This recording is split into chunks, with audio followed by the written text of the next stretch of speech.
गांव की कार। उत्तर प्रदेश के एक छोटे से गांव भीमतीपुर में जब भी कोई 4 चक्के की कार लेकर गांव आता था तो बच्चे उसके पीछे दौड़ते और बुजुर्ग सिर हिलाकर कहते, हमारे गांव में ये चीजें बस देखने के लिए ही बनी हैं। लेकिन उसी गांव में एक लड़का था, रघु, जिसकी आंखों में कुछ और ही सपना पल रहा था। रघु हर रोज खेतों से स्कूल जाता और लौटते वक्त गांव के चौपाल पर खड़ी एक पुरानी एम्बेसडर कार को निहारता, जो कभी सरपंच के बेटे की थी और अब खंडहर हो चुकी थी। उसके लिए कार कोई साधन नहीं, एक सम्मान थी। एक दिन अपनी कार होगी, वह खुद से कहता। रघु का परिवार गरीब था। उसके पिता हरिप्रसाद बैलगाड़ी से सामान ढोते थे। माँ खेतों में काम करती। घर में कभी कभी ही सब्जी बनती थी, बाकी दिन दाल रोटी या सिर्फ नमक चपाती में कटते।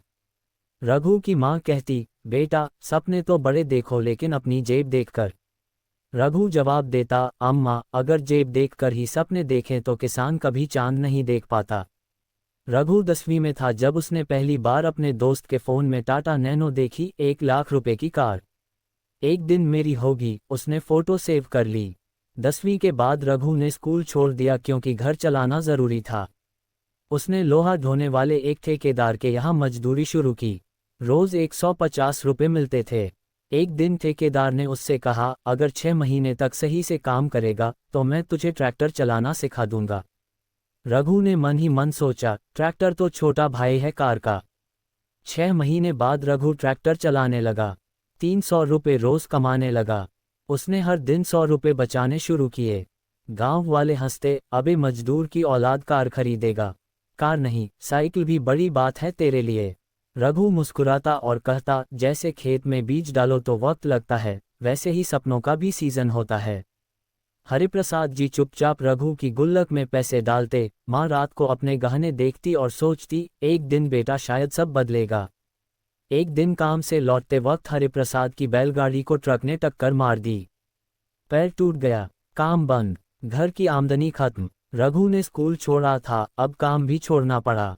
माँ ने खेत गिरवी रखने का सोचा। रघु बोला, नहीं अम्मा, मैं कुछ करूँगा। उसने गांव में पहली बार गन्ने का रस ठेला लगाया। गर्मी में लोगों की भीड़ लगने लगी। कार वाले सपने वाला अब गन्ना बेच रहा है, गांव वाले हंसे। लेकिन रघु ने हर महीने 3000 रुपये बचाने शुरू किए। एक दिन रघु का शहर से आया एक दोस्त, इमरान, उससे मिला और बोला, तू इतना मेहनती है, यूट्यूब क्यों नहीं करता? रघु ने पूछा, क्या बेचे वहाँ? अपने गांव की रेसिपी, ठेले की बात, मेहनत की कहानी, सब। रघु ने उधार लेकर एक सस्ता फ़ोन खरीदा और गांव का राघव भाई नाम से चैनल शुरू किया।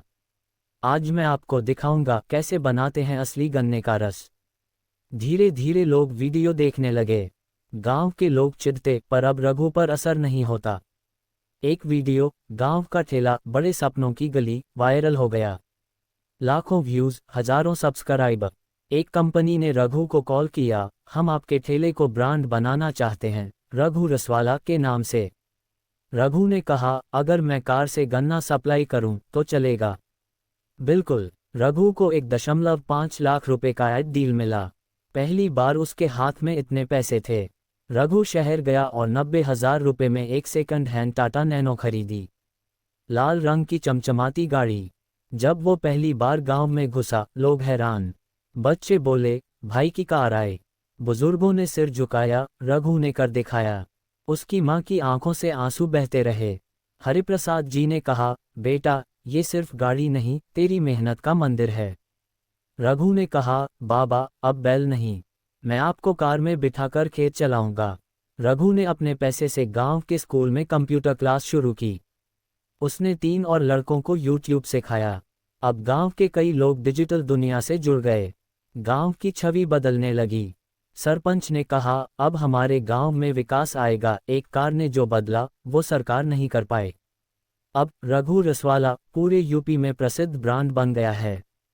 उसकी कार अब फॉर्च्यूनर हो गई है, लेकिन वो आज भी अपने नैनो को धोता है, पोंछता है और कहता है, यही थी जो मेरे गांव का सपना पूरा कर सकी। रघु अब कहता है, ग्रेटर दैन गांव में कार आ सकती है, बस सपनों का तेल कभी खत्म नहीं होना चाहिए। अगर हौसला हो और मेहनत की चाबी हो तो बैलगाड़ी वाला बेटा भी BMW खरीद सकता है। रघु की कहानी सिर्फ एक कार की नहीं, एक गांव की सोच बदलने की कहानी है।